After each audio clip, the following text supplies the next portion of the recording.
look forward to June. Other than development, we'll go ahead and start with introduction. I have for a chair. Julie Ray Williams, Commissioner. Baker, Commissioner. Chase Burberry, CSD. Kyle Melky, Community Safety and Development. Frank, oh, excuse you. Frankie Dahl, HHAND Commission staffer.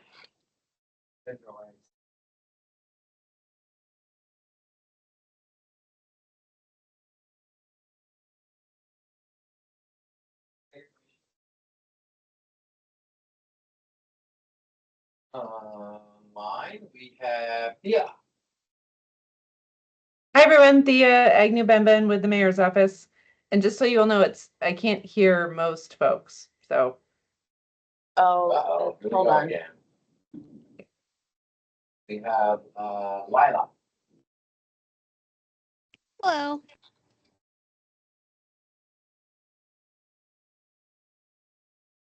We didn't quite catch that, Lila. You could just introduce yourself again. We're also testing out the audio, I guess. Sorry, I'm on my phone also, so that's probably not helping. My name is Lila Taylor. I'm the Housing Services Division Manager with the Health Department. And then we also have Kathleen with us. And she left. Sorry about that. All right. So after introduction, we'll go on to approval of the order of business. Can I get a motion to approve? I move to approve. Okay, second. I second. Okay, do we have any discussion, any changes, additions? The order of business, I would offer that maybe we move item H up to after item C. So approve the report or start the discussion about approving the report at the beginning of the meeting for our action items. Second that. Any thoughts on that? Any opposition? Seeing and hearing none, we'll go ahead and move item H, the report, up to after the approval of minutes. So after that, any other discussion about the agenda? Any opposition to approving the agenda as amended? Does the annual report need to be actioned on? Does it need to be approved by this body, or is that already been in the work session? I mean, it will need approval at some point. Yeah, because right now it's just on there as a report item, and it may need to be moved to action items if you guys are actioning on it today. If they're approving it today. Then I would maybe we should move it to the first action item. It's still the same spot, but I just under a different heading. So does that sound hunky dory to everybody? All right, any opposition to all of that? Okay, so we'll go ahead and move item H1 to item D1, and D1 will become D2. Great. So be it. The agenda is approved. We'll go on to approval of minutes for April and May. We did not have a quorum last month, so we were not able to approve minutes. We'd also like to approve the May minutes.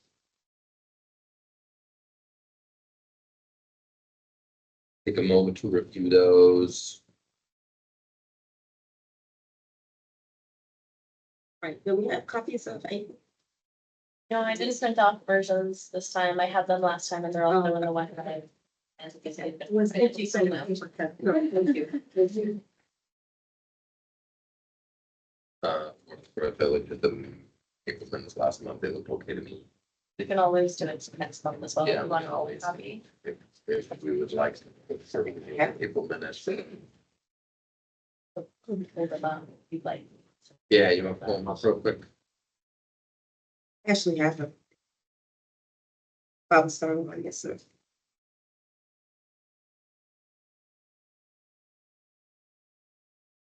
Yeah, we could do them one at a time or we should do them together. Do it together. Great.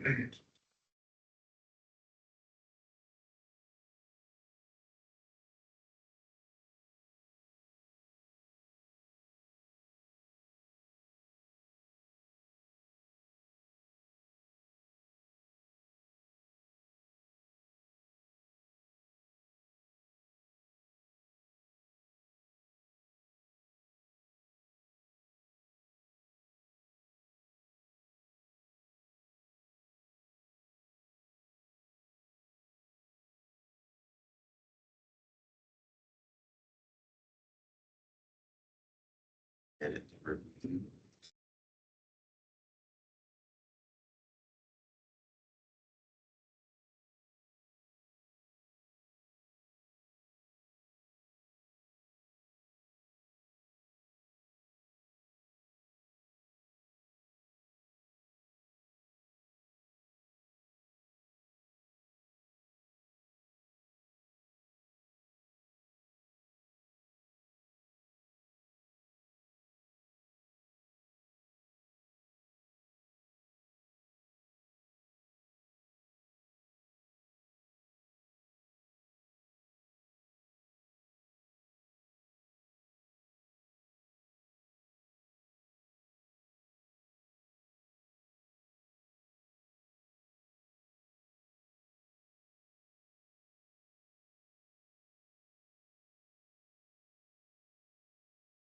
ready, go.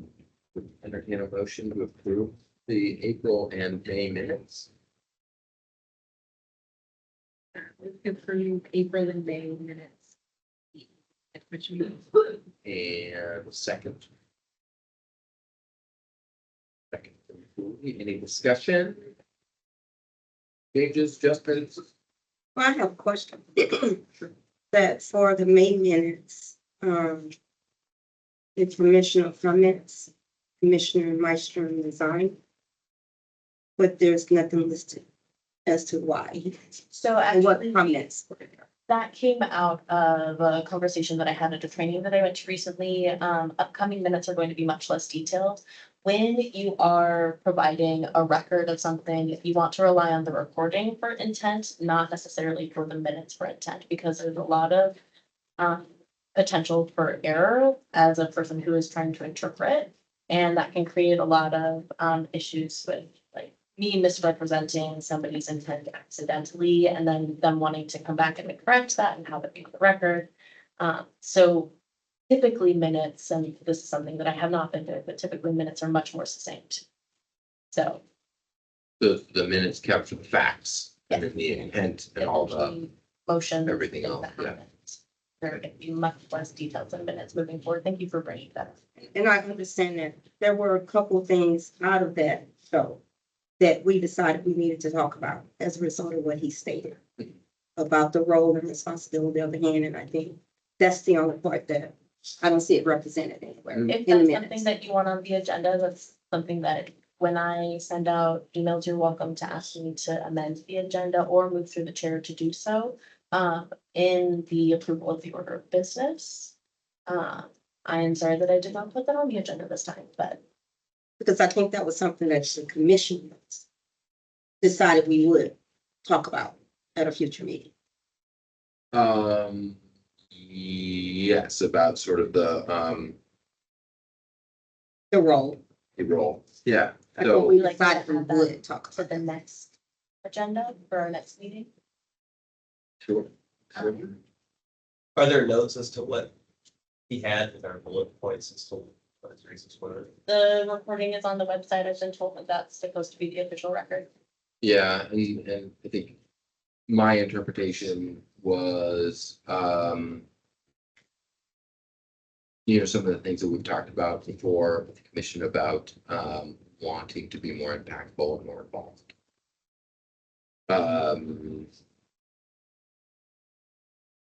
It's possible that when we look at these new reports, but those were in the report about the purpose of the commission. That might answer some of the questions we brought up, but maybe. I would also ask, once we lose quorum, what happens to reporting minutes at that point? Because once he resigned, Yeah, that's why. we lost quorum, left. And then, Technically, the record is supposed to stop there. Okay. Work sessions, like, I can type up notes and send it to you guys if that's something that you want, and I regularly type up notes, but the official documentation is just when you have a quorum, what actions we take. and I would also sort of take this opportunity to encourage all commissioners, that if you have items for the agenda, please email Frankie. It doesn't need to all come through the chair. Like if there's something that you would like to discuss, feel free to reach out to support staff, add that to the agenda. When Frankie sends out the minutes as well, that's also a great opportunity to review them and say, hey, I would like this added, or this was misrepresented.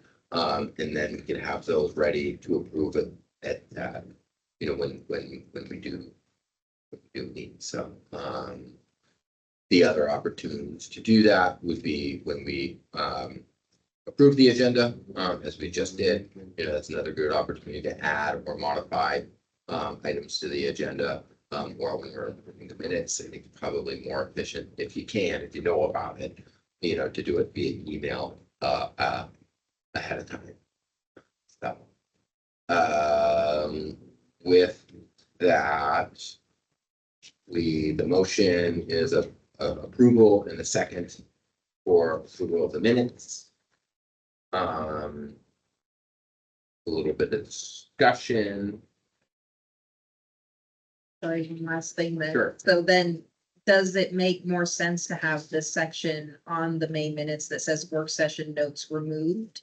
And have that live as its own document, or is that okay to be attached to the minutes? That should probably be a section. Okay, then I would make that like as part of the approval that we remove the work session notes and have that be a standalone document. And that the minutes only reflect what happened while we had forum. Is that a That'd be a motion or is that motion, just yeah. a? That'd be a motion. Motion. Although it's your own motion, right? The To what? approve the minutes. We're on, it's my own motion. So you can just, I can just Okay. ask to change my motion And and then see if the second if the approves. second approves that. To a motion to approve the April minutes as presented and the May minutes, deleting the work session notes from the end of it. Yes, second. Any further discussion? Well, what's seeing and hearing? Are the April minutes are approved and the May minutes are approved. And all right, score one for Robert's rules. Doug beat for some of that. Okay, moving on to action items. We have the annual report. Thank you, Jessica, for your leadership in this space and preparing the report. I read through it earlier. It's succinct, but a pretty good representation of my experience on the commission over the last year. So, and I appreciate how you lined it up with the stated goals of the commission.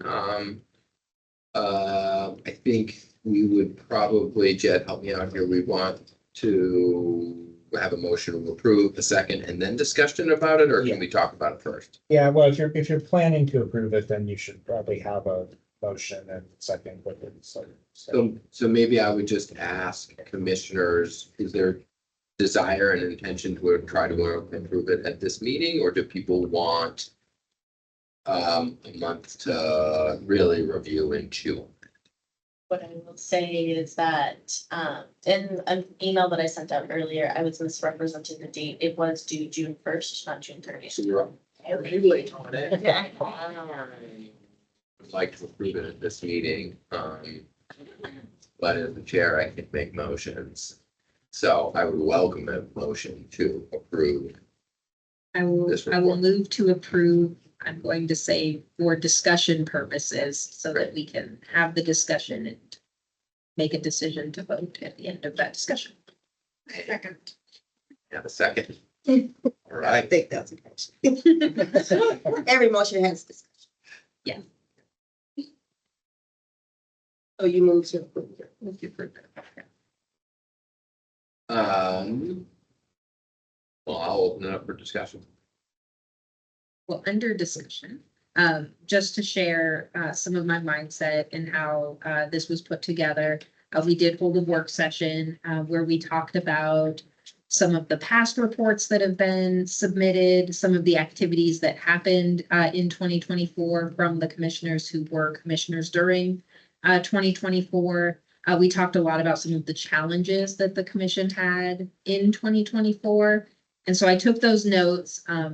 Laura was ultra gracious and watched all of the videos of last year's meetings and looked through those minutes and pulled out some of those key activities. So we incorporated those into here to talk about the things that did happen, whether we had quorum or not, the commission did them. And then what I did is put on, this is based on a lot of the notes from the work session, a section here with some goals. We talked about some goals that we wanted to put forward as 2025 goals. But that is where I hope we have a lot of discussion about those. Are those aligned with what the commission not only has done so far in 2025, but how we see our second half of 2025 going? And where do we want to add to it, expand, subtract, pull things away, but tried to center them around the goals and the objectives of the commission as it's written in code. So pulling some of the things that are the things that have to happen, and then some of the things that we've talked about wanting to be more involved in, like the work around the community councils and the neighborhood development side of the HHAND, the and how that might look in terms of having regular reports or visits with the Federation of Community Councils or the individual community councils. And then the same thing around the like the consolidated plan, the action plans, and making sure that we're really kind of codifying how some of that happens in the work that we do. So that was the thought process in putting this together. Okay. Feedback. I am fairly new. I am impressed at the level of work that went into making sure that this is an accurate report. I have, not been here the whole year, but the report is reflective of the time that I've been here, and I appreciate kind of the goals and taking some of the comments that we talked about at the last meeting and including them in this report. I don't have any feedback or suggested.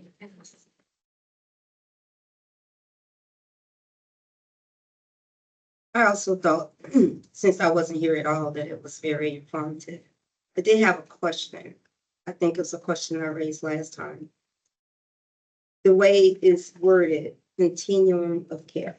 What exactly is the continuum of care? Is that an organization? That's confusing? Yeah, it's, I could probably answer that best. So the continuum of care is actually a HUD mandated kind of term. It is representative of a geographic area. So it's not an organization. It is the municipality of Anchorage's geographical jurisdiction. And it encompasses all of the providers and projects that provide housing and homeless services in that geographical area. You'll also hear it called our Homeless Prevention and Response System, or HPRS. They're kind of the same, not exactly, but they can be used interchangeably when we talk about Anchorage's area. And it's governed by a governing body. So we have a Continuum of Care Advisory Council, which is the governing body of that. And what they do is they oversee and make recommendations around the continuum of care funding that comes to our community from HUD. And it is pretty specific that it is used to carry out the actions of our continuum of care around coordinated entry activities, our homeless management information system, or HMIS, for our area, and then a combination of permanent supportive housing, rapid rehousing, and transitional housing projects that are serving people experiencing homelessness. So a long way of saying it's not an organization, it's more of a concept, but it's made up of a lot of organizations. And I kind of understood that, that's what it was. But there are some questions about that, because it does not include all the organizations that provide housing in that geographical. It did at one time. Not to play my age, I was around when it was developed. So that is concerning, because it does not include all of the housing organizations, and it's a perception that it does. So that's the reason I asked. It started out with those organizations. I know who they are. And at that time, they might have been the only ones. But now, through history, there are a lot more organizations that's not part of that. And I think we need to address that. Because when it's spoken of continuum of care, if you're a member of an organization that is not considered part of that, they're not talking about you. So Shiloh Community Housing is not part of the continuum of care. So that's where I'm speaking from. And we never have been. But we are providing housing support. And there are a lot of more organizations that are not part of that. So when it's used this way, it is used as if it is an organization. So I think that's the only thing that when someone is reading that, and I think that's what Commissioner Maestro kind of elated to, the confusion around the continuum of care and the role of the HAND Commission. So I don't know how to address it, what you do about it, but I thought the report was really good, because it really gave me insight on what happened, because I joined very late. But I think that is something that, whether it's addressed in this report or moving forward, there has to be a recognition that there's confusion. Can I ask, in your opinion, what is preventing some organizations from being part of the continuum of care? Like, is there a reason? I don't think it's ever been an invitation for people to join the continuum of care. There's been a request to join the advisory board, but the continuum of care is already recognized to be organizations that are in place. So there is an open invitation to participate on the advisory board. So I can't answer that question. And so what, Jessica, I'd ask you, what does it take for someone to join because my understanding about joining the continuum, it's like being a resident of Anchorage. It's just, you are here, you're within this geographic region, you're providing these services, therefore you are part of the continuum of care. It's not, there's not like a formal agreement or a signed piece of paper or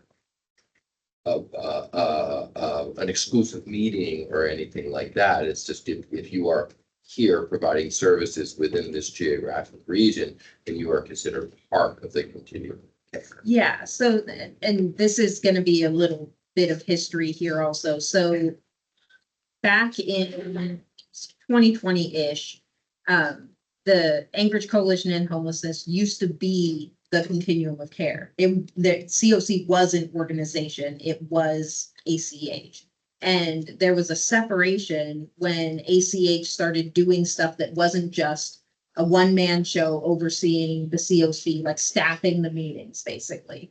And so they separated those two things out and said the continuum of care exist with this kind of advisory board.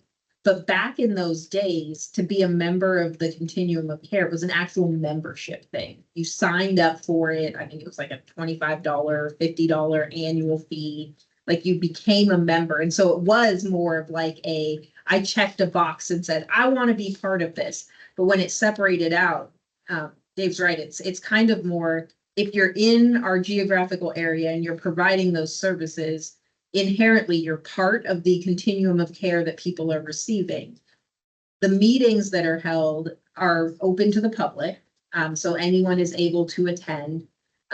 Participation in COC activities, and I'm saying this from like a different standpoint. I'm not trying to represent the COC here, but there are different committees that carry out different actions that are mandated by HUD that a COC has to do, overseeing coordinated entry, working collaboratively on identifying the priorities of our community.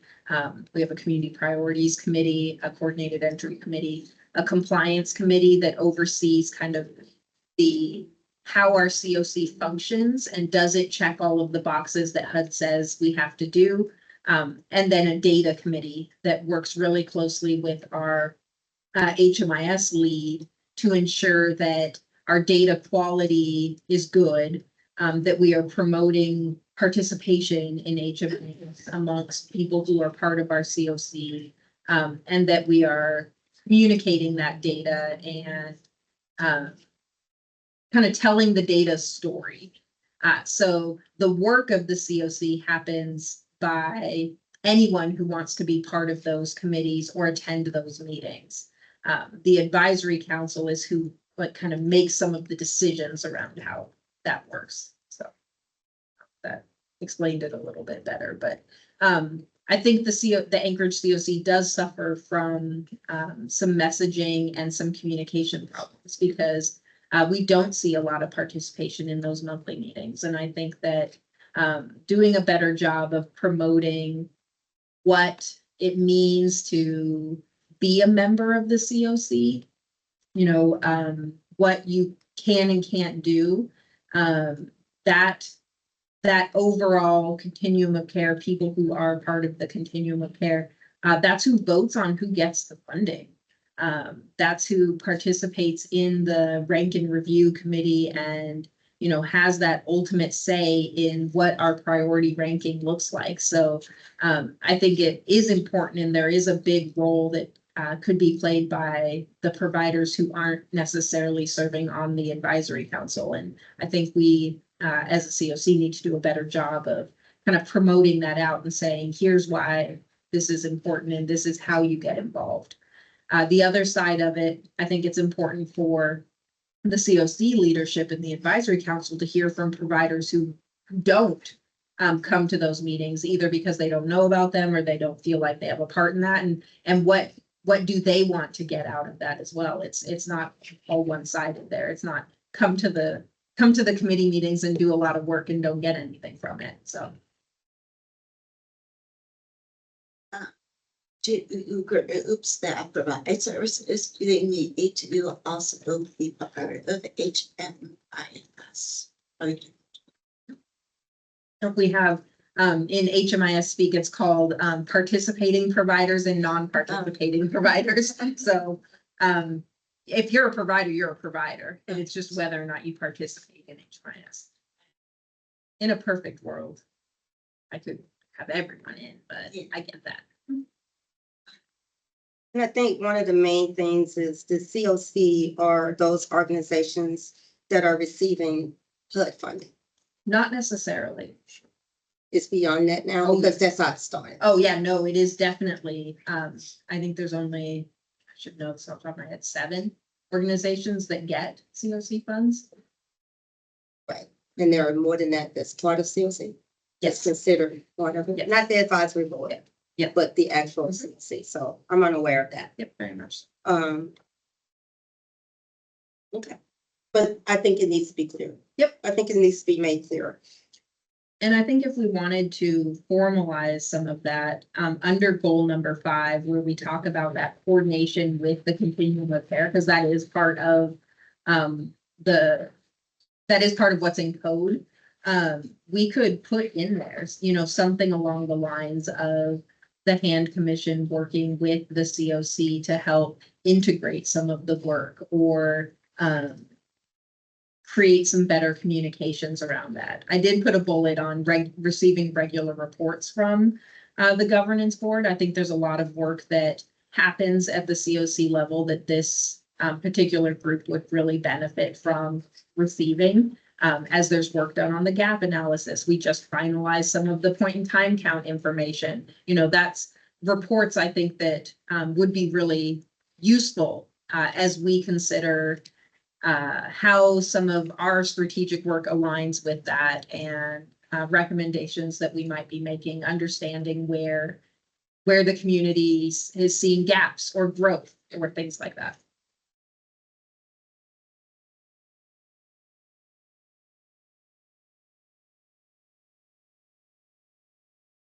Back to the original motion. And if there is anyone that would like to make some sort of formal amendment to the original motion to change the language in the report, let's say now would be the time to make that recommendation.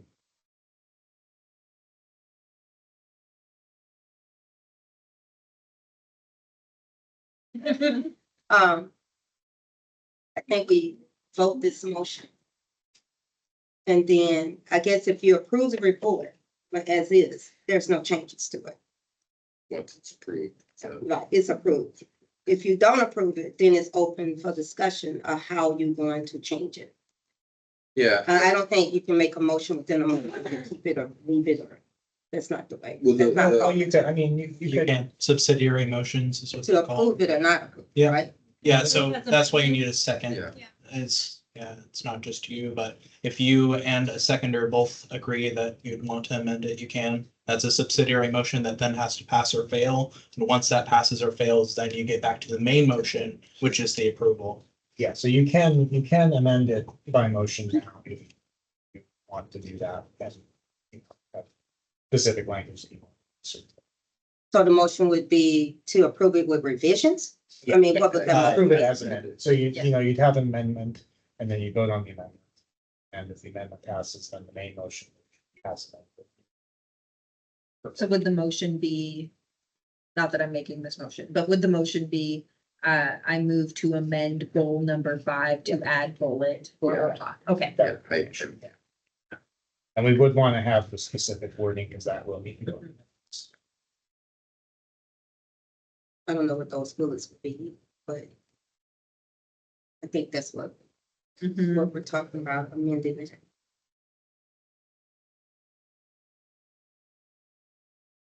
And if a commissioner felt comfortable trying to get those done by the end of the meeting, I know that other boards and commissions have done it that way of like, if there's language that needs to be drafted, if it can be prepared by the end, moving it to the bottom of the agenda and circling back around to see if that language could be prepared by, you know, the end of meeting to get it approved as a way of trying to provide time for that to happen in a meeting. So. Would it be a clarification of basically a short version of what Jessica's explanation of the continuum of care was in that space, just to clarify? Or some language could be, it's like floating in my head, some language could be something along the lines of, like it maybe could add to the second bullet of aligning priorities with anchored homes prevention and housing goals and create clarity and alignment for all providers participating in the continuum of care. And then that's like kind of high level language, but we know that what it means is create some of that clarity around the work and the policy recommendations we are making so that when we are aligning our work with Anchored Home, that we're doing it in a way that ensures all of the providers that are part of the COC have that inclusion in the conversation, whether that is being more inclusive in this space to communicate that, or working directly with the leadership of the continuum of care to, message better.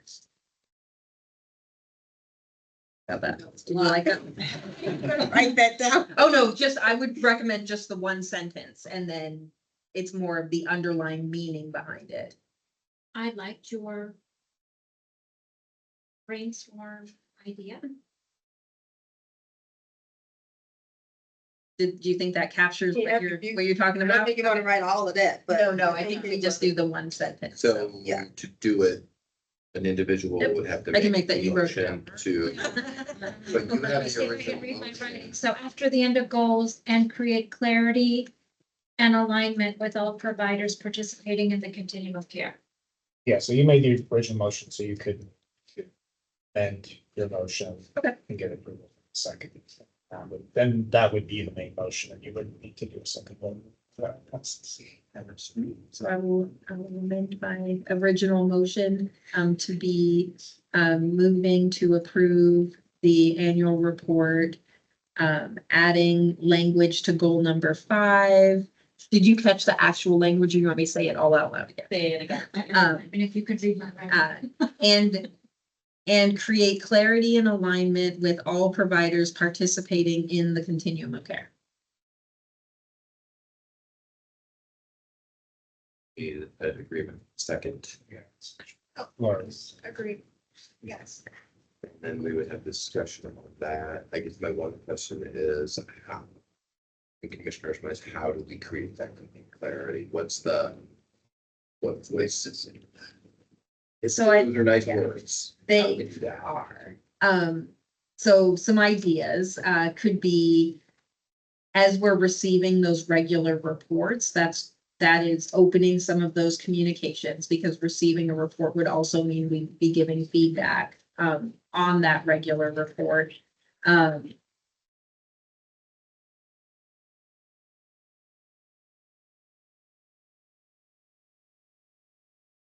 Yeah, It could also be our documents, just clarifying who's part of this, so that we're not representing that it's everyone that we can. Yep. Just give a good picture of who's part of this and maybe acknowledge who's not part of it. Yeah, it just be, Yeah, Yeah. I asked that not as a challenge, but as Yeah. it's like, we're going to put something in there for our goals. I want to make sure that it's and I think something we we could, could do. yeah, I think we could also create a formal recommendation, I think that's something that this commission has done in the past and, is fully authorized to do. To write things that are formal recommendations, whether that is, to the assembly or any of the kind of municipal departments or sections of government that, are in there, but, by having the requirement number 8, coordinate with the Anchorage Continuum of Care and the development and implementation of the Anchorage Plan to address homelessness. I think under that bullet, we are fully empowered to actually make formal recommendations to the leadership of the continuum of care.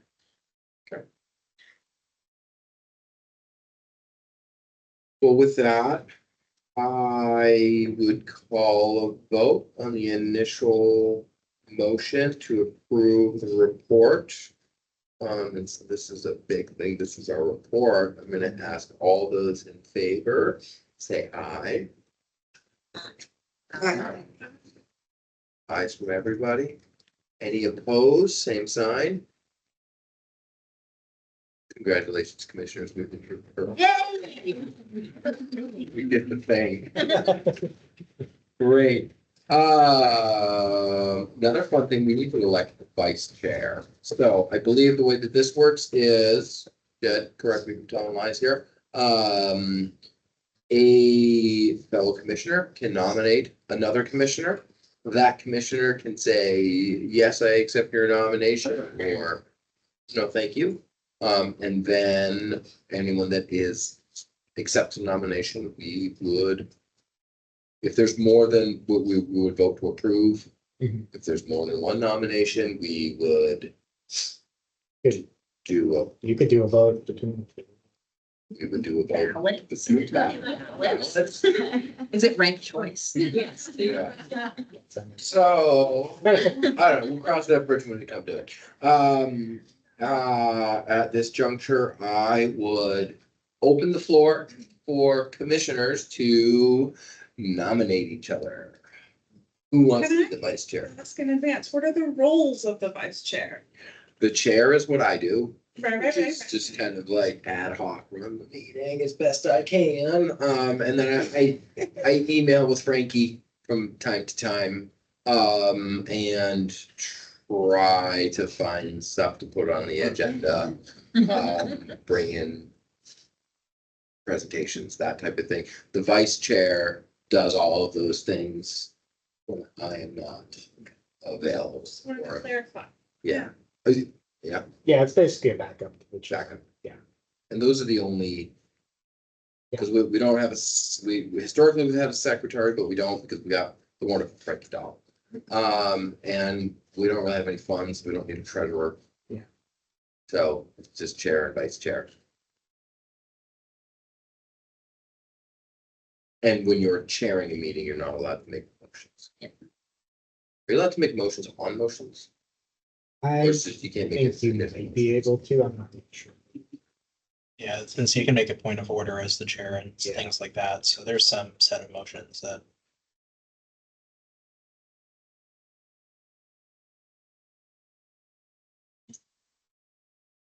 That's a great choice. As a disclosure, I think everyone knows that Meg is leaving the coalition. I am not becoming executive director of the coalition, but I will be the interim executive director of the coalition until we hire a replacement. I do not know if that creates any kind of weird conflicts with ACHB, the COC meeting. But The Wanted to only throw thing that that out would there, make just that in weird, case. if you become chair, is if there is something that we both need to recuse ourselves out. that would because be weird, yeah. That would be weird, so we would need a vice That was nice. chair. So I'm not sure what we would do And there. then a meeting too. Yeah, you could appoint someone. Yeah, If that comes up, you could. but appoint I someone. mean, I think everybody here has some sort of connection to the business, so I think that's a risk with anybody.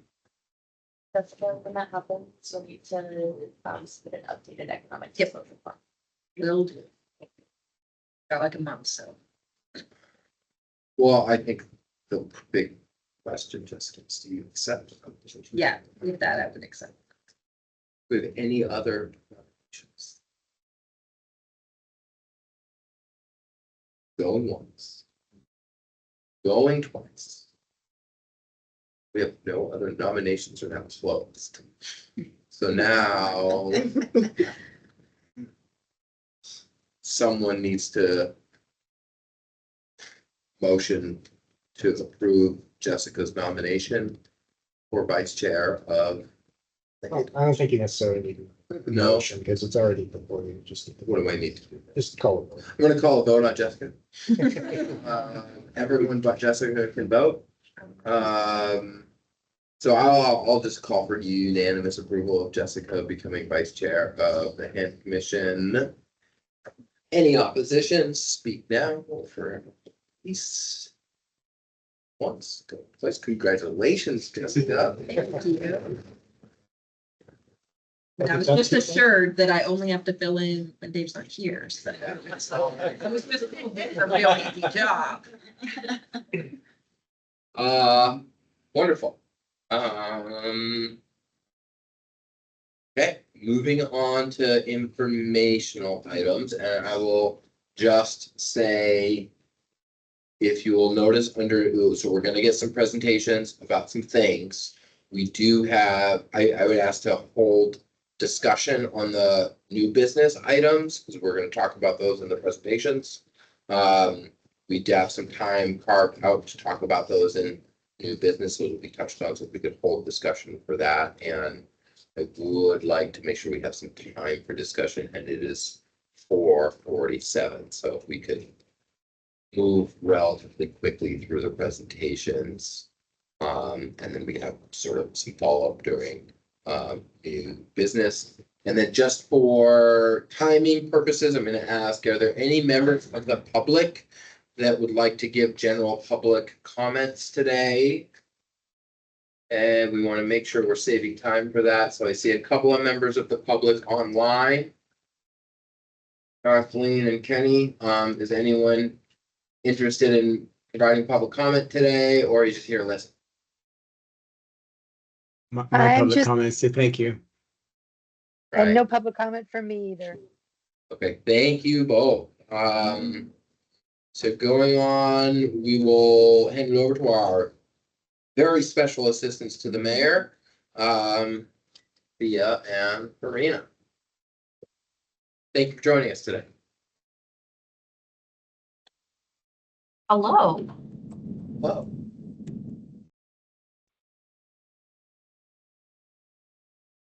I am having.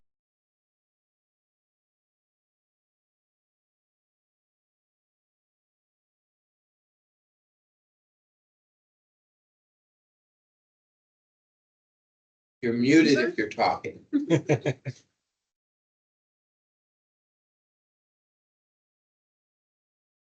Can you hear me now? We sure can.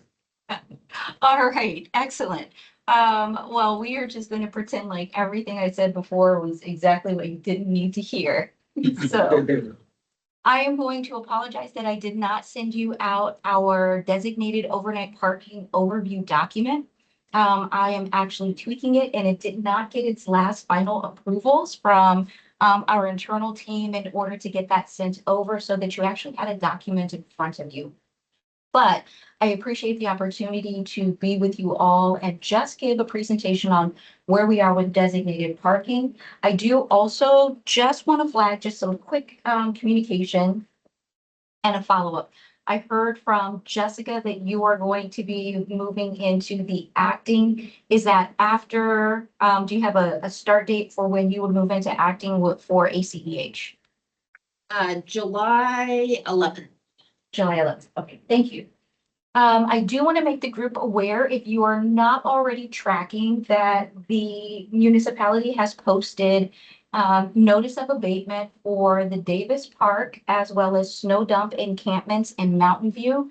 Though the notice of abatement was posted on May 30th. I'm just going to take a quick gander at the calendar to make sure. Yep, it was posted on Friday, May 30th. By municipal code, we are only required to give 10-day notice of abatement unless we are going for a shorter runway, which could be a 72-hour or a 24-hour notice of abatement. We posted on May 30th with a date certain for abatement activity to start on June 17th. We provided as much advance notice as possible for the abatement action to ensure individuals had as much time as possible to engage with outreach, but also to really remediate any of the sense that abatement is a rumor, that it's not going to happen, or any of the concerns that often we find with and misinformation when we're talking about an abatement. Given the size, the complexity, and how entrenched the encampments are, we really wanted to make sure that we are providing as much outreach and advance notice as possible. It is been a long-standing encampment that much of the community has felt a concern regarding why it has been there. And so now that we've actually posted those notices of abatement, I just want to keep everyone aware within this group what the activity is that's happening, as well as far as our future and ongoing communications with the HAND Commission, other upcoming abatements. I think that is a bit of information that really helps you to be informed about what's happening on the homelessness front. And it also really helps to tee up what we're doing when we start thinking about the housing piece of the HAND Commission and that neighborhood development. As much information as we can have that really speaks to all of the different components of the work that you do. Our Community Action Policing team, CAP, as well as the Healthy Spaces team, started the abatement action at Ramada, which is 3rd Avenue in downtown on Tuesday. And Tuesday would have been June 3rd. That encampment has been there for a number of months and grown in size. it was a bit of a delay in getting the notice of abatement posted for the Ramada encampment because it is a parcel of land that has multi-land owners between the municipality, the Alaska Railroad. So I just want to ensure that you all are looped in on what the current abatement actions are, as you have additional constituents that you will be talking to, through, and with about the work that is happening here at the meeting.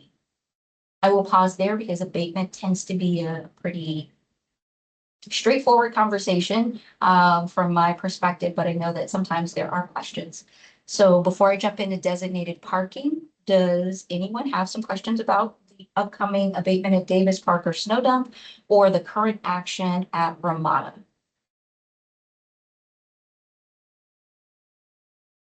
I see no questions in the room. Thank you. Alrighty, we have 7 minutes before we hit 5 o'clock, so I'm going to go through designated parking very quickly. I am really thrilled that we are finally moving forward with designated parking. Designated parking offers legal and an organized option for individuals that are car camping or vehicular campers.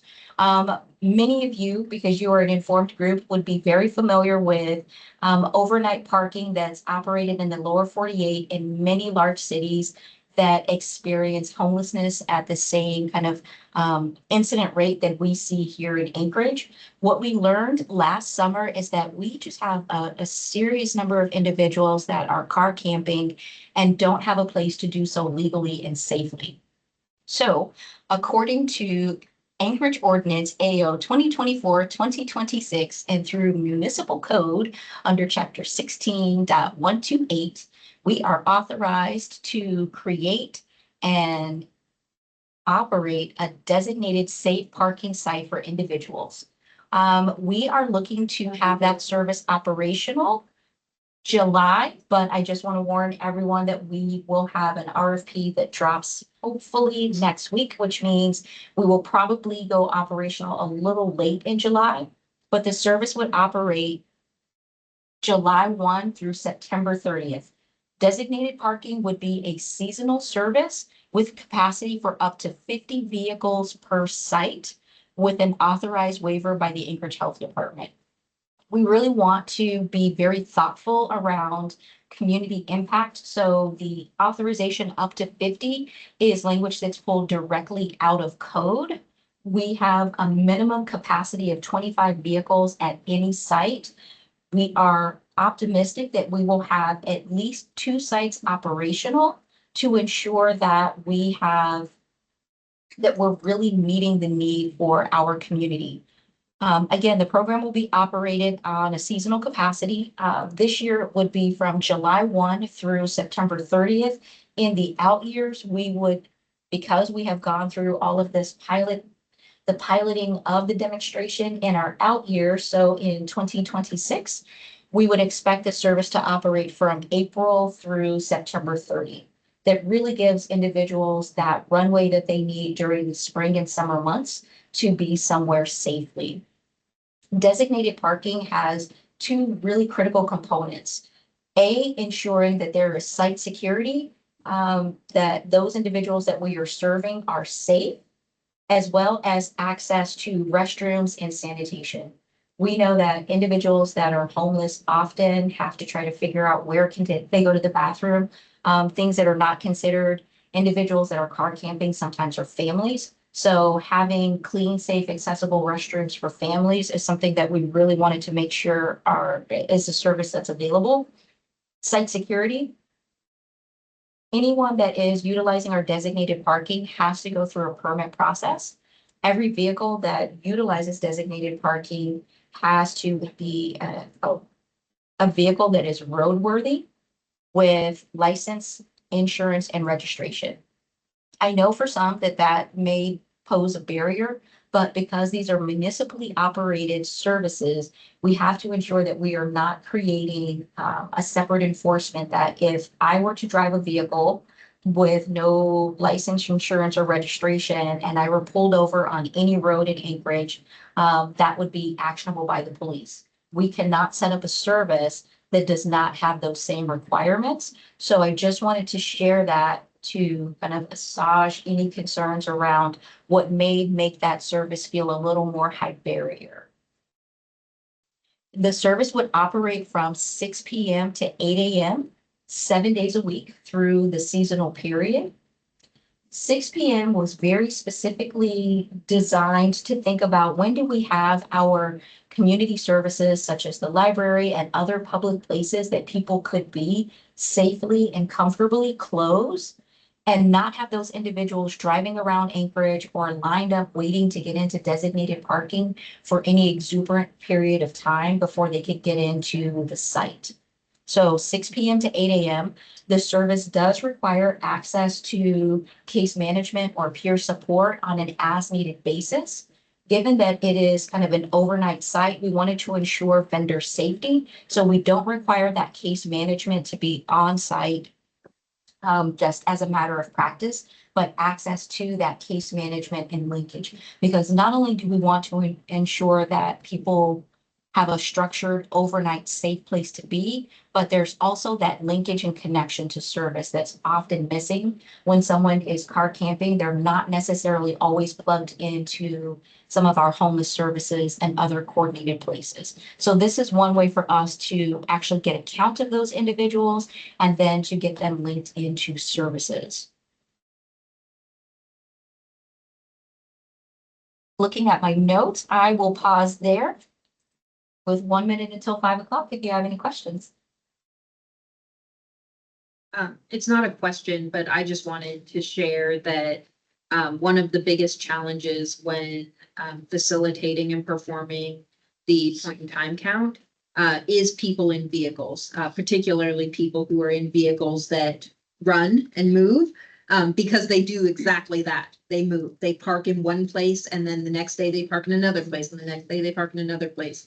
And it's really difficult to, number one, know where they are and who they are, and number two, connect them with resources. So I'm excited. Thank you. And I will let you know, I would be very interested in, once I have an approved document that I would like to send to the chairs of the commission for a resolution for your support or any concerns or maybe your opposition to designated parking.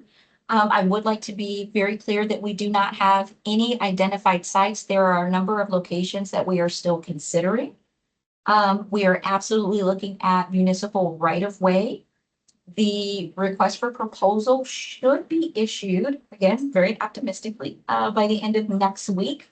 Will be open for 14 days, and that allows a vendor to propose just services, just location, or services and location. The municipal right-of-way is just kind of our safety net to ensure that if we have a vendor that only proposes services, that we do also have a location so that we can very quickly and nimbly implement the service once we go through the administrative process to get it approved. We have a question from Julie. Yeah, I had a question. And what is the thinking or the reasoning behind just having it overnight? And if a person or a family is there that night and they leave in the day, are they allowed to come back to that site, or is it just kind of first come, first serve? Designated parking requires a permit. And so what we would do is if we have one site that hits capacity, then we would activate the second site. And from there, if we do have the flexibility as approved by the Anchorage Health Department to increase capacity at any site up to 50 vehicles. And that would really be based on the vendor's capacity to scale up for staffing and the availability of additional vehicle space at that existing site. But to directly answer your question, if Jimmy Joe shows up on Monday with his approved permit for designated site number 1, then on Tuesday, designated site number 1 is still available for him unless there's something that occurs. There's some type of rules violation that doesn't allow him to continue to use designated parking. But thank you for that question, and I will add that to our document for clarification.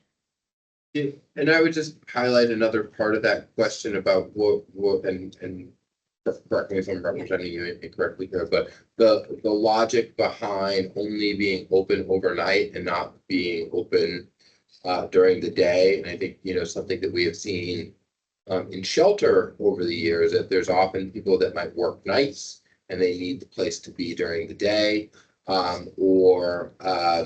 We found, for years on Third Avenue when services would end during the day and people would be released into the neighborhood, that would cause or contribute to a lot of neighborhood impact. So, I'm curious about if there's capacity to have it available during the day. I would also be curious about commissioners' thoughts on just having nighttime services or 24-hour services, and that might be if we do have thoughts on that, a specific recommendation that could be made, but just if you could speak to that a little bit. Sure. We are in a budget constrained environment, so paying for 24-hour service, regardless of the number of vehicles that's there, is cost prohibitive. So we really wanted to pilot a project, to understand who is using the service and what is the need and the overall demand for a project like designated parking, and then getting that actual feedback. How many people identify that they would use the service during the day? But ultimately, in this pilot, we have to acknowledge that we are in an incredibly budget constrained environment. And so being able to operate from 6 p.m. As early as possible to ensure that we're as best as we can connecting the service available when other public spaces would be closing for individuals to then safely move over to the designated parking site is what we could do right now. And then having the data really inform for our next season and giving us that information while we're in the budget cycle for 2026. But happy to have that as a part of your recommendations. I think any and all information that helps us to create the service that meets the need is what we're looking for. So hearing that, as part of the conversation around overnight versus 24-hour, is there any consideration in the RFP process or site selection process that looks at proximity to places where you can be during the day? Like a library that is open 7 days a week or something like that, so that there is a place where people can go during the day that doesn't involve driving across town. Right now, vehicle parking, we are looking at, and really truly can only be allowed on B3 and PLI. So that really limits what is going to be a nearby resource for those individuals, as well as municipal right of way. So I like that feedback. Could we establish something that would place individuals in proximity to their services? I think this group is all aware. Anytime that we're standing up a new service that is specifically designed to serve our unhoused population, we really want the community to see that it is well run and it's safe. Often placing something in close proximity to what are needed services for the individuals also puts them near residential neighborhoods and other areas that just create a level of complexity. And I would really encourage, as you all are thinking about feedback for our designated parking, to add that information in, proximity to resources and services and supports should be a part of our consideration. But for right now, we are looking at sites that are B3 and PLI. What's the meaning of that? B3 and PLI? That's Zoning. Oh, zoning. B3 zoning and public plans. Oh, okay. I did have a question. Do you have an idea how many vehicles will need that right now, estimate? I know you said 50 is what's gonna be provided. Will that meet the current need? Or is that, That is a you great have an idea question. what the current? We do is? not. It is very hard to get a concrete count of how many people are car camping. And so this will be our first opportunity to really collect that data through the number of people that are requesting permits.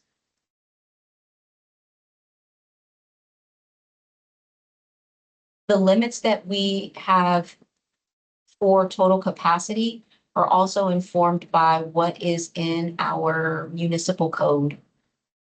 At the time, back in 2024, it was an approximate estimation of around about 120 people. I believe that's what was in the AO. We're experiencing vehicular camping. And we don't have any additional data that says that that number has decreased. And I guess just a follow-up clarification, is the permitting process is first come, first served? Correct.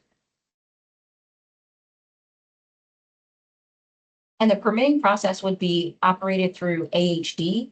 So an individual would not obtain a permit on site. Like you could not just drive up to the designated parking and say, I'd like to come in for the night. It has to first go through a permit issued by the health department.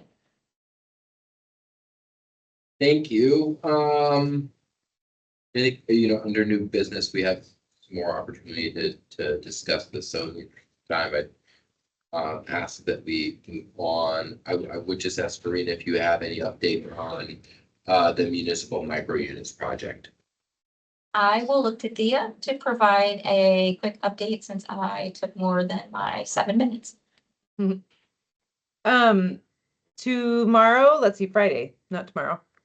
There'll be a work session and at noon, I think it is going to be. At that work session, we'll be doing a little micro presentation on the micro units project because we'll be talking with the assembly about a appropriation request that's on the agenda on June 10th, which is next Tuesday. And that is to appropriate funds from what's called the opioid settlement fund. That's some money that the municipality received as a result of a lawsuit against the manufacturers of synthetic opioids. And the muni's kind of been holding the money for a while. The health department has hosted a coalition that's been helping determine how it should be spent.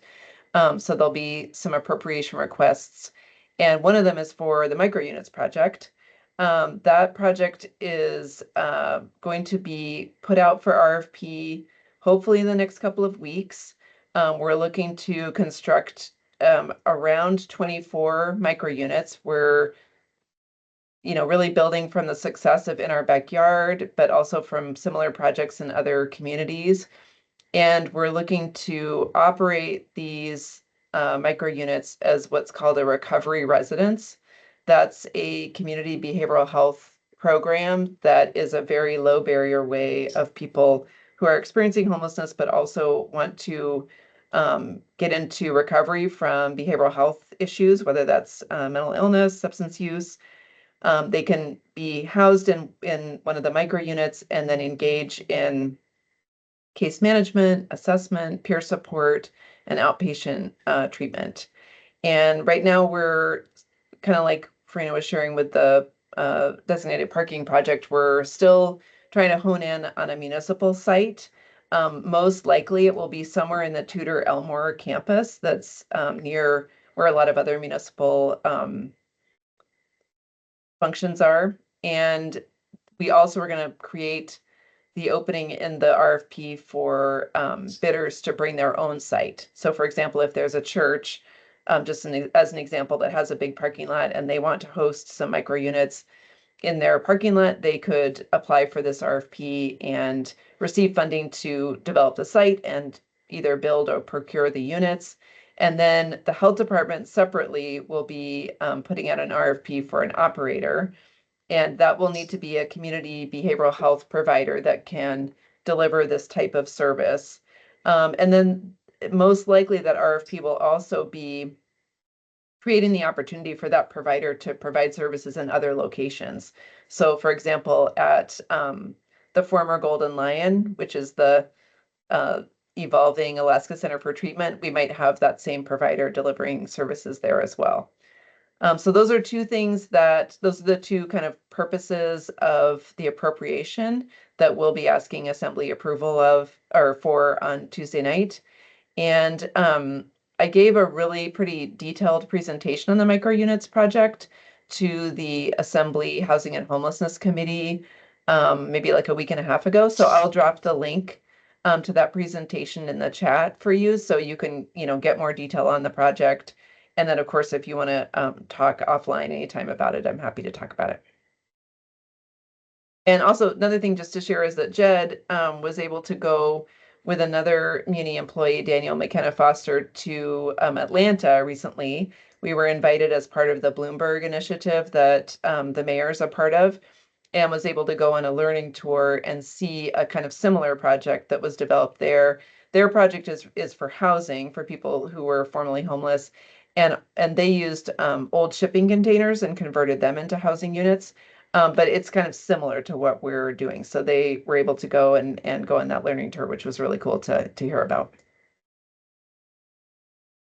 Thank you. Can you repeat when and where that work session is, if commissioners want to listen in? Sure, I'll drop it in the chat also, but it's on Friday at noon, I believe, here at City Hall, room 155.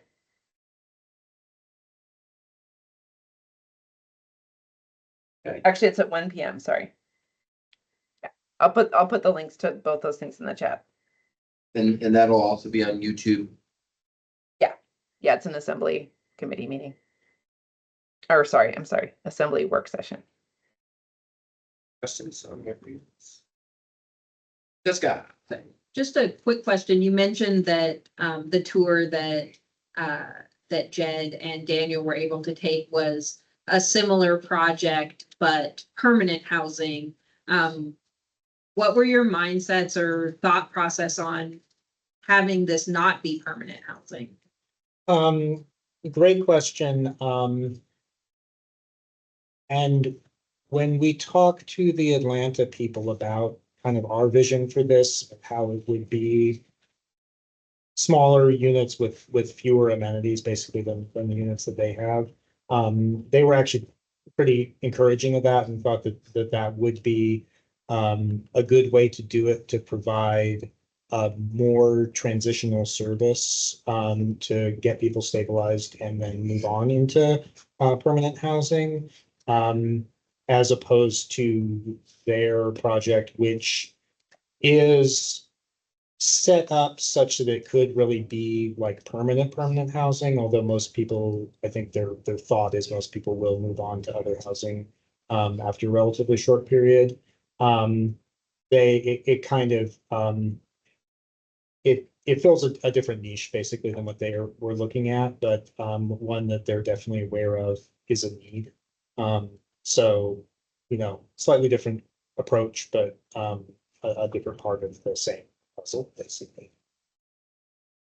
And part of our thinking, Jessica, is, first of all, the units themselves are, similar to In Our Backyard, where like the unit is going to be quite small. It's not going to have its own bathroom or kitchen, and it will have a microwave and a fridge, but the toilets and showers will be separate.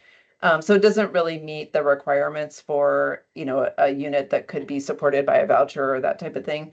And also we really would like to demonstrate that we can do some of this type of work in a way that's really sustained by billing for services. And so part of the opioid money that will be that the health department will be putting out through RFP will be to find that operator who can use those funds to help start the program, but then the services will be able to sustain themselves on billing after they've gotten going. So we wanted to kind of demonstrate that that's a viable way but basically that we can do this combination of like creating these small scale units that can be easily, scaled up and down and moved if they need to be. And then we can pair that with supports that are really low barrier for people seeking treatment. And part of the idea that this emerged from is really like a couple of years old now, where the assembly had two task force that ran. One was on sanctioned camping, the other was on complex behavioral health. And I'm sure some of you were part of those task forces, but this idea was kind of identified by both task forces. So we're really kind of trying to test the idea. It's a pilot project. It'll be a 2-year pilot project is what we're proposing. And really kind of use it as a test case and hopefully catalyze, if it works, catalyze it in other locations and with other operators.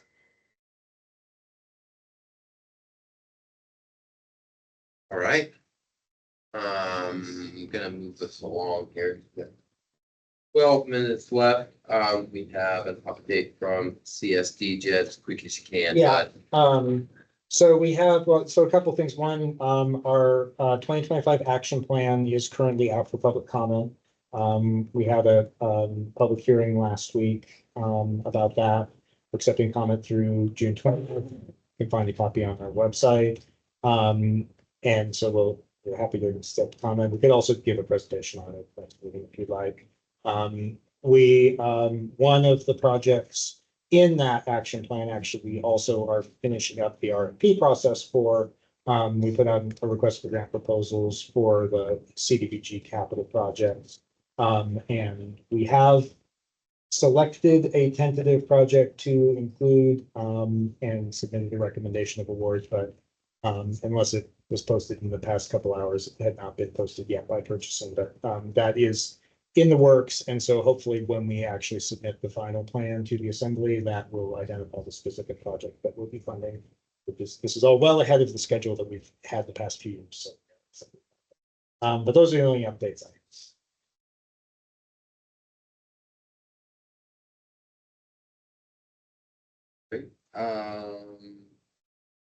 We can skip a data snapshot. Yeah, I was gonna invite you to. That's okay.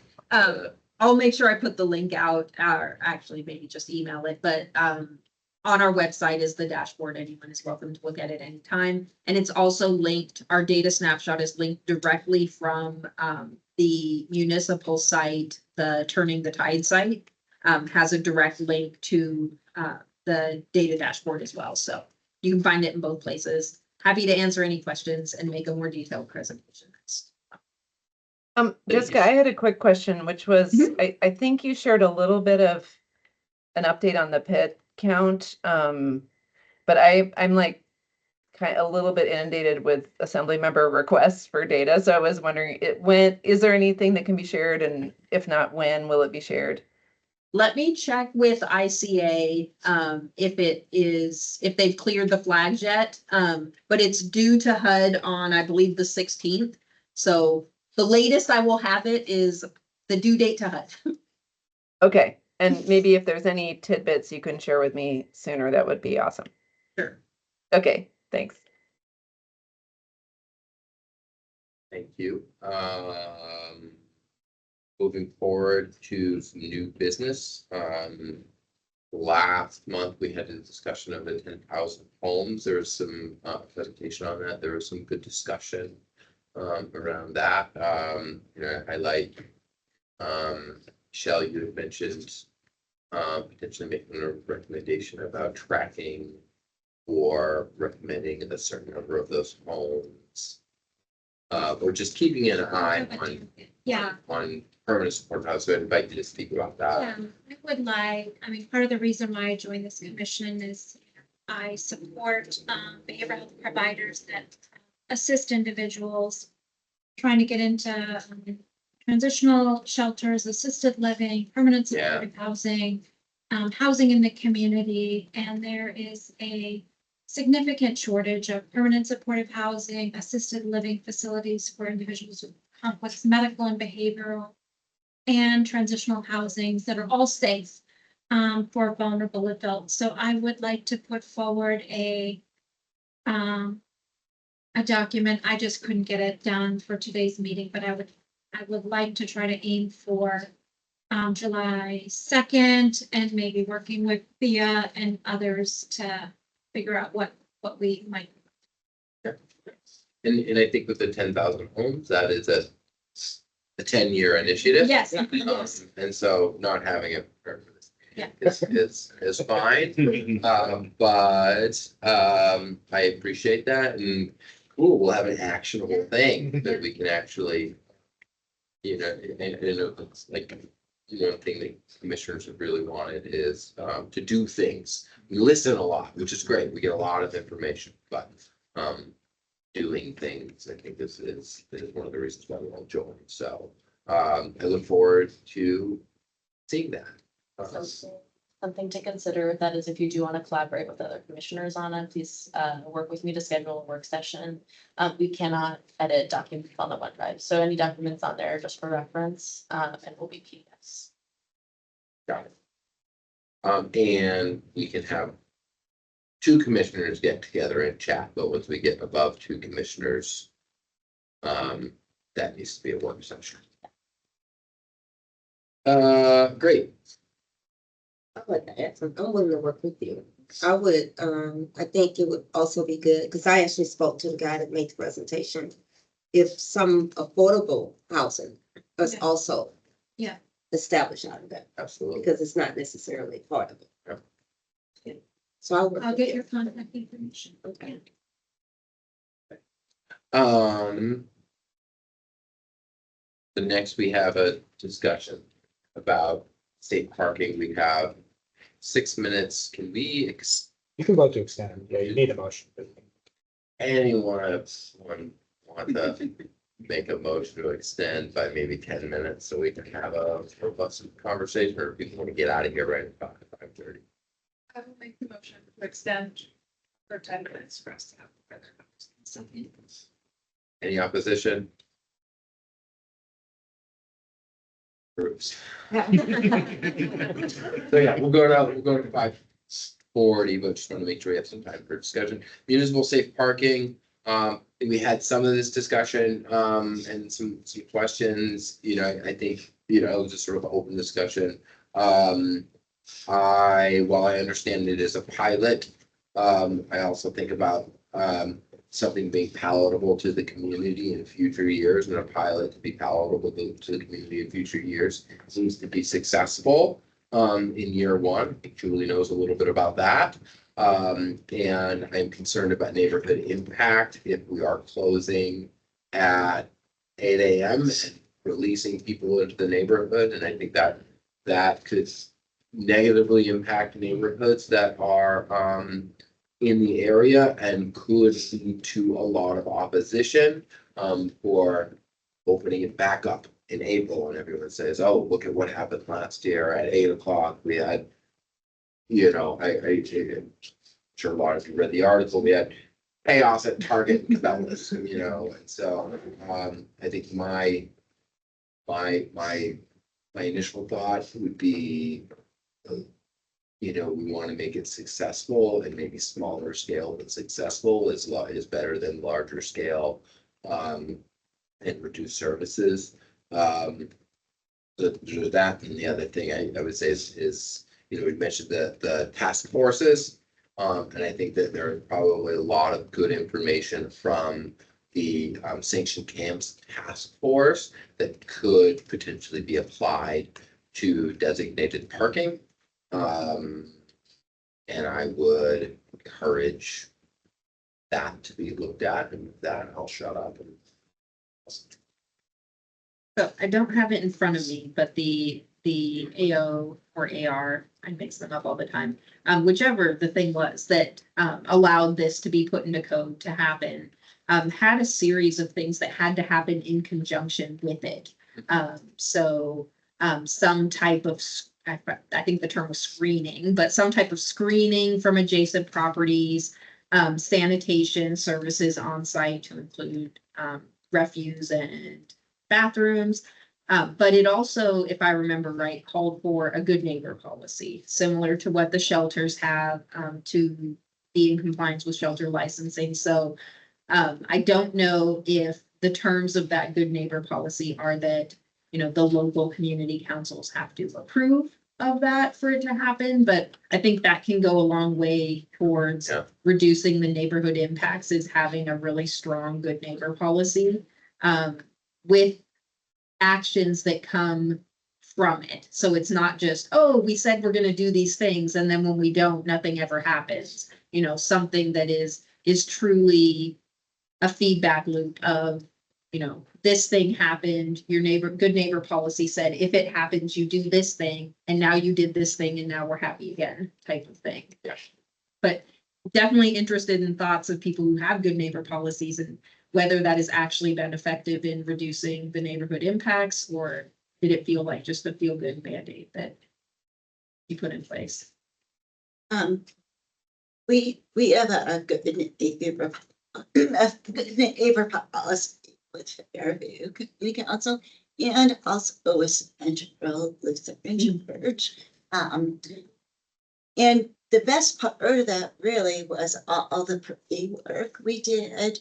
And that's why I think it's really important, and they probably are already planning to do this, but getting it out and letting people know that there is a scrutiny process. There are these things in place, because a lot of the questions that we had in our backyard were all very fear-based about what's going to happen, this, and this. But if they are really proactive, which I'm sure they're going to do, and say, this is what's going to happen, and that alleviates those fears. And so the good neighbor policy, we have it in place, but we haven't had any complaints. I mean, so we have it all set up, but if there is, this is what we're gonna do, and yeah, you got it, but it was all that before work. And go, you know, all the community councils and the businesses around there, just to let around us, just to let them know what we're doing and why. So I'm sure once that gets out, then that alleviates a lot of the fears. But I am concerned about not letting it be all day, thinking about families, and just knowing a little bit at Central, when we did have different campers coming through and staying, and, you know, there are little kids. I don't know, it's just really, I understand the cost part, but, if it's a family that's sleeping in there, it's hard. I don't know. I just don't like the idea of having to move out and then come back. I understand the reasoning is the cost, and I wonder about having it smaller or what that would look like. I'm also a little bit just curious about what happens with all those vehicles that we know that they're not licensed and registered and insured. What's in place for that? I mean, I think it's important that in this project, they have to be licensed and insured. So just thinking about all of that.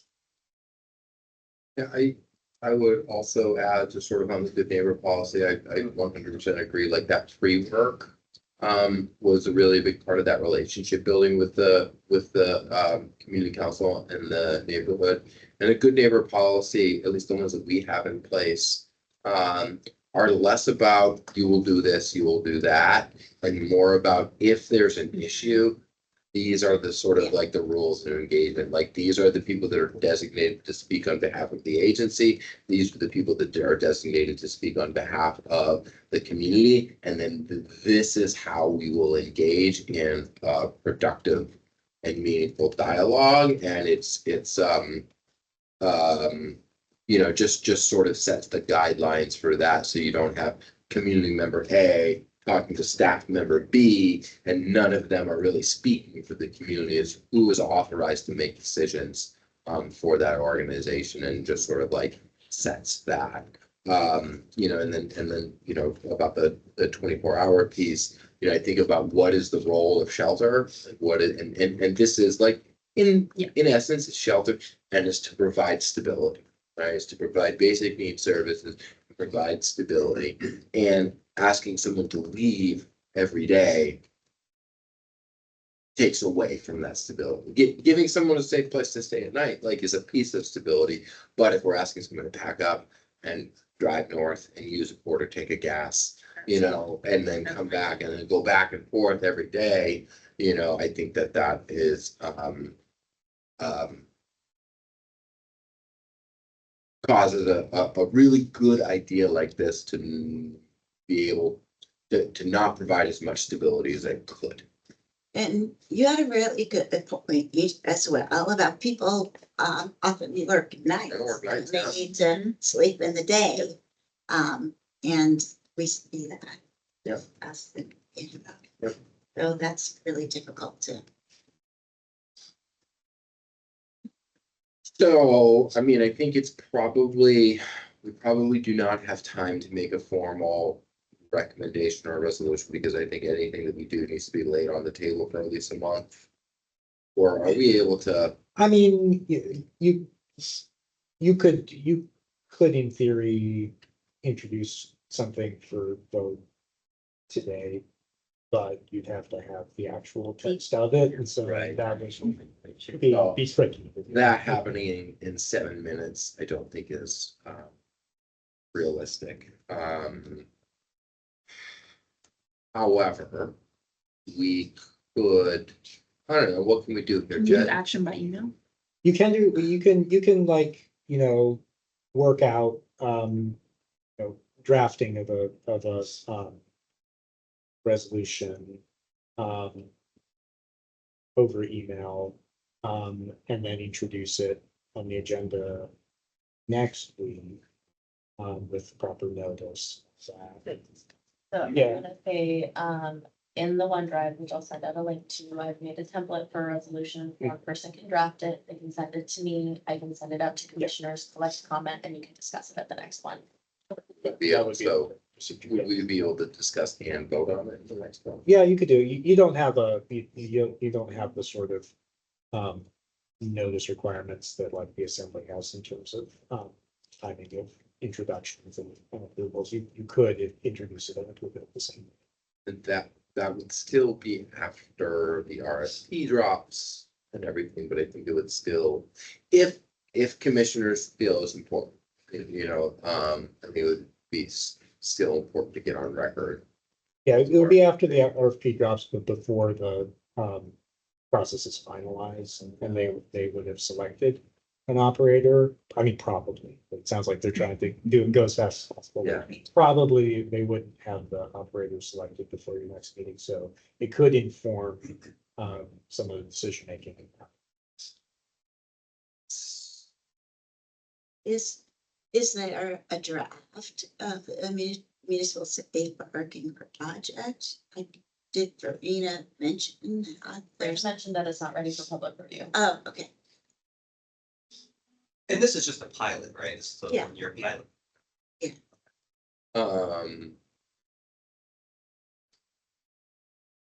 Just with the process, we should just chair and introduce the resolution. Would that have to? Yeah, I think you can. Yeah, I mean, because it would be put on the agenda. So, yeah, I think anything we're gonna do that. Or others? Just hands the gap. Yeah. Yeah.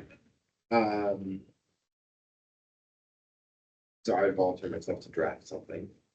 That people are comfortable, and I think what I'm hearing, and also, a lot of it came from me too, is the 24-hour piece. Regarding stability and neighborhood impact are the things that commissioners are most concerned about. Are there other pieces that commissioners would like to see? I would just say if it's not 24 hours, I would want to see proximity to a place where someone can exist for free, which is traditionally a library, something like that. But, just like you said, not having to use a quarter of a tank of gas to get there. And then if there's any kind of flexibility on the paperwork side of the vehicle, just from having conversations with people experiencing homelessness day in and day out, you stop registering your car before you get evicted. So that is like, you will give up those expenses before you give up your housing. So Many people are driving unregistered vehicles, uninsured. They probably still have their driver's license, but the vehicle itself probably isn't street legal. So that can be a really big barrier unless there is funding in place to help establish that, so someone could access the safe parking. And then from Rena a, has- oh, I see, from a process perspective, can one commissioner draft a resolution and then send it to other commissioners for comment before the meeting? No. You go through, Directly to you you. go through. Yeah, otherwise you're playing a real dangerous game. Yep, that's why I asked. Farina, I see you have your hand up. Real quick. Yep, I would just simply say that maybe if you all wait before you draft this so that you actually get the RFP, a number of your questions. Good neighbor policy is included in the RFP. Everything that was in the AO has been included in the request for proposal and would be required by any vendor that's going to operate the site to implement. So it might, if there's the ability to temper your resolution to either support for or against designated parking until the RFP is out. And I can commit once it is out to get that sent over to you, David, to share with the rest of the group, because that may give you some additional information that might influence one way or the other. Great, thank you. Okay, we got 1 minute. Municipal micro units, those of you who can attend the work session, I think that would be great. Watch it on the YouTube. I think we'll probably keep that on the agenda for next week, next month. And then any other comment on the micro units?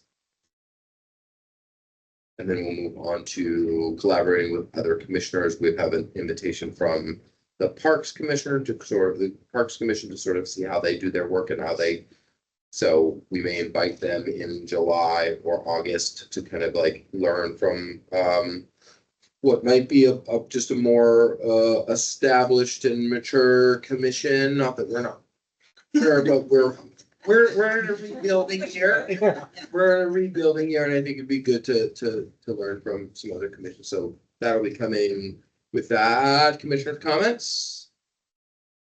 Just one very quick comment I wanted to share, and in the conversation about housing development, there is an opportunity that is open for applications right now called COC Builds. It happened last year, then the new administration kind of put a pause button on it. It's reopened again. The original project that our COC proposed is no longer viable.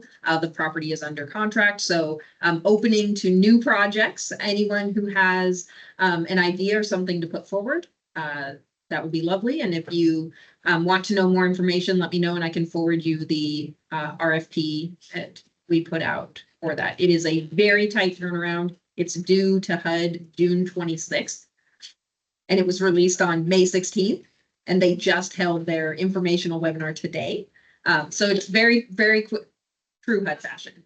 True HUD fashion, we can all commiserate on that. So it is a very quick turnaround. Project applications are due next Thursday, and then we will turn around. The COC will be doing a vote. I encourage anyone to attend to vote on projects, and yeah, so exciting. New permanent supportive housing. Other commissioner? Going once, going twice. We are adjourned. Thank you, everybody.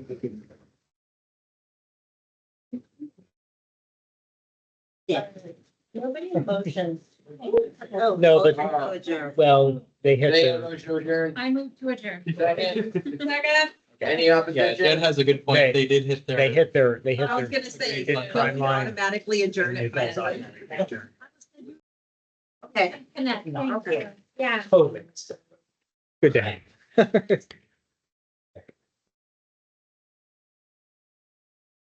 Thank you for going and collect yours. Get this out. We will probably be reaching out once a project comes up. One of the requirements in this project is that you have a healthcare partner